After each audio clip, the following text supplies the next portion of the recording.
Кой-Таш жана Арашан айылдарынын тургундары президентке кайрылышты. 200-гө жакын кишинин колу коюлуп, президент Сооронбай Жээнбековго жиберилген кайрылууда 7-8 август күндөрү мурдагы президент Алмазбек Атамбаевди кармоо учурунда аны колдоп чыккандарга карата куугунтук болуп жатканы айтылган жана бул көрүнүштү токтотуу жөнүндө сураныш жазылган. Кайрылууну жазгандар Алмазбек Атамбаевди өз каалоосу менен колдоп чыгышканын, 7-8 августта Желимокту күч кызматкерлери биринчи атышканын, атайын бөлүктүн жоокери каза болуп калганы орду толгуз кайгы экенин, бирок бул мурдагы президенттин үйүнө чабуул уюштургандардын күнөөсү экенин белгилешкен. Алар учурда ошол окуяга катышкандар куугунтукка кабылып, кылмыш иштери ачылып жатканын айтып, бул каргашалуу окуяда эки тарап тең күнөөлүү деп эсептешет.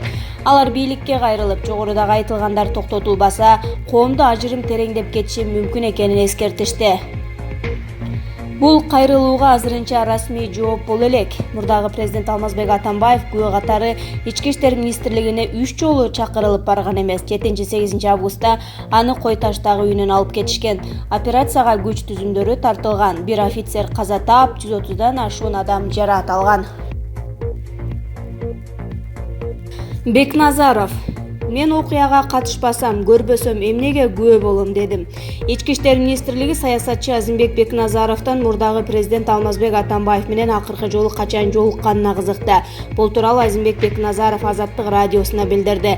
Кечээ тергөө башкармалыгына барып сурак берип келдим, күбө катары деп чакырышты. Мен окуяга катышпасам, көрбөсөм эмнеге күбө болом дедим. Берген суроолоруна жооп бердим деген ал. Азимбек Бекназаров ИИМдин тергөө башкармалыгында 2 сааттан ашык убакыт болгонун айтты. ИИМден бул тууралуу расмий маалымат азырынча бериле элек. Бабанов отурган унаанын терезесин караңгылатууга уруксаты жок. Президенттикке талапкерлигин койгон экс-депутат Өмүрбек Бабанов түшүп жүргөн Lexus 570 мамлекеттик номери В7700А үлгүсүндөгү ак түстөгү жол тандабастын терезесин караңгылатып алганга уруксаты жок. Бул туурасында жол кыймылы коопсуздугун камсыздоо боюнча башкы башкармалыгынан кабарлашты. Кечээ Бабанов УКМКда сурак берип жатканда, жол кыймылы коопсуздугун камсыздоо боюнча башкы башкармалыгынын кызматкерлери анын айдоочусун унаасын терезелерин караңгылатып алган үчүн айып жыккан. Сурактан чыккан саясатчы жол тандабастын караңгылатып алууга уруксаты бар экендигин айткан. Унааны айып короого алып кетишкен. Автокөлүк капталдагы айнектерин текшерүү үчүн экономика министрлигинин стандартизация жана метрология борборуна алынып кеткен айтылды. Жол кыймылын көзөмөлдөө борборунун кызматкерлери заводду караңгылатууга дагы тыюу салынганын кошумчалады. Белгилей кетсек, унаа айнегин мыйзамсыз караңгылаткан үчүн 5500 сом мөлчөмүндө айып каралган. Мында өлкөнүн биринчи адамдарынын, мамлекеттик күзөт кызматынын жана айрым атайын унаалардын терезелерин гана караңгылатууга уруксат берилген. УКМК өтмөктөр боюнча мэриянын 7 кызматкери жоопко тартылууда. Бишкек шаарынын мэриясына караштуу капиталдык курулуш башкармалыгынын 7 кызматкери дисциплинардык жоопкерчиликке тартылды. Бул тууралуу УКМКдан кабарлашты.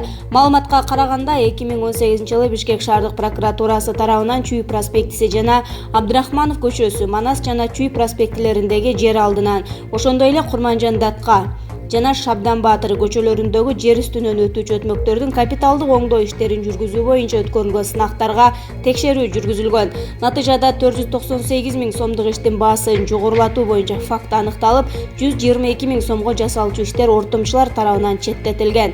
Ошентип жалпысынан Бишкек шаарынын казынасына 376 000 сом мөлчөмүндө зыян келтирилген деп айтылат маалыматта. Учурда сотко чейинки өндүрүш иши УКМКга өткөрүлүп берилди. Тергөө жүрүп жатат. Аталган факты 2019 14 августунда Бишкек шаарынын прокуратурасы тарабынан кылмыш жаза кодексинин 320-беренесинин 2-бөлүмү боюнча кылмыш жана жоруктардын бирдиктүү рейстерине катталган. Депутаттын уулу аралашкан кырсык, көз жумган бир баланын ата-энеси доосунан кечти. Депутат Алиарбек Абжалиевдин уулу Темирлан Токобеков аралашкан Чолпон атадагы жол кырсыгынан каза тапкан бир жигиттин ата-энеси тосма арыз жазды. Бул туурасында Сокол областык милициясынын маалымат катчысы Сталбек Усубакунов билдирди. Эскерте кетсек, үстүбүздөгү жылдын 7-июлунда таңгамал саат 4:30-да BMW X7 менен Lexus S330 үлгүсүндөгү автоунаалар кагышып, 4 адам каза болгон. Жол кырсыгы боюнча кылмыш иши козголгон. Күнөөлүү тарапты аныктап бере турган техникалык экспертизанын жыйынтыгы азырынча ачык элек. Корутундуга жараша тергөө иштери андан ары уланат. Каза болгон балдардын биринин ата-энеси доосу жок экенин айтып, тосма арыз жазды, деди маалымат катчы. Окуя Чолпон Ата шаарындагы ипподромдун бет маңдайында болгон. Милициянын билдиргенине караганда, BMW бостери тараптан Чолпон Атаны көздөй келе жатып, артка бурулууга белсенген Lexus машинасын капталга сүзгөн. Жеңил унаанын ичинде 4, кроссоверде 3 киши болгон. Кырсыктын кесепетине Lexus унаасында отурган 2 жигит мүрт кеткен.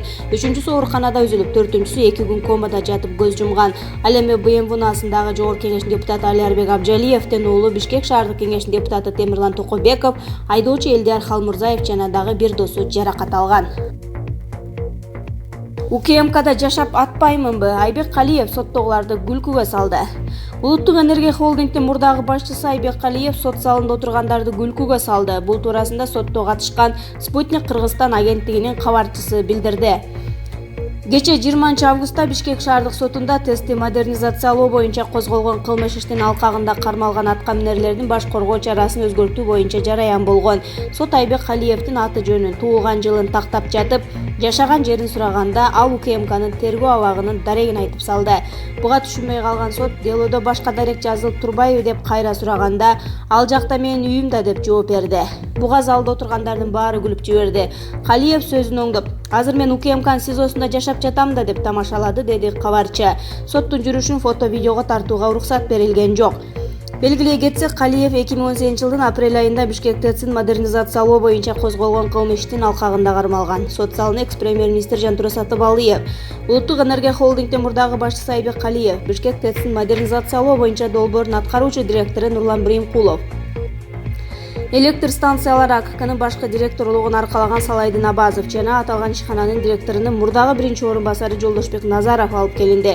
Ал эми Осмонбек Артыкбаев Сапар Исаков ден соолугуна байланыштуу кел алган жок. Мындан сырткары үй камагында жүргөн экс-каржы министри Ольга Лаврова катышты. Натыйжада судья райондук соттун чечимин күчүндө калтырып, жактоочулардын даттануусун канааттандырган жок. Башкы прокуратура Бишкек ТЭЦин модернизациялоодогу коррупциялык аракеттерге катыштыгы бар деп жогорудатылган 8 кызматкерди айыптап, материалды Свердлов райондук сотуна өткөрүп берген. Улуттук коопсуздук мамлекеттик комитетинин буга чейин берген маалыматы боюнча Сапар Исаков башында турган бир катар кызмат адамдары бийлигинен пайдаланып, Твея компаниясы менен мамлекеттин кызыкчылыгына төп келбеген келишим түзгөнүн аныктаган. Анын кесепетинен өлкөгө 111 миллион 252 миң 797 доллар чыгым тарткан.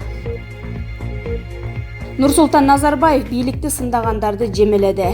Казакстандын туңгуч президенти Нурсултан Назарбаев 21 августта бийликтеги Нур Отан партиясынын кеңейтилген жыйынына катышты. Анда ушул тушта азыркы бийлик сындагандарга каарын төктү жана шайлоонун баары белгиленген мөөнөттө өтөрүн билдирди. Биз айрым саясий оппоненттерибиздин же блогерлердин жана башкалардын мөөнөтүнөн мурда парламенттик шайлоо өткөрүүнү сунуш кылып, мажоритардык системага кайтып келүүгө үндөп жатканын угуп жатабыз. Аларга жооп кайтарыш керек. Бул жерде жүйөлүү эч негиз жок. Адаттагыдай эле курулай талкуу. Бийликти курулай гана сындап жатышат. Ошолордун арасынан кимдир бирөө чыгып, кандайдыр бир нерсе сунуш кылып, же кандай жасаларын көрсөтпөйбү, деди Назарбаев. Нурсултан Назарбаев мамлекетти дээрлик 30 жыл башкаргандан кийин быйыл март айында өз эрки менен кызматтан кеткен. Ыйгарым укуктарын ошол кездеги Сенаттын төрагасы Касым Жомарт Токаевга өткөрүп берген. Назарбаев эл башы макамын сактап, Казакстандын коопсуздук кеңешин жана бийликтеги Нур Отан партиясын жетектеп калган. Казакстанда соңку президенттик шайлоо 9 июнда болгон жана анда азыркы президент Касым Жомарт Токаев эң көп добуш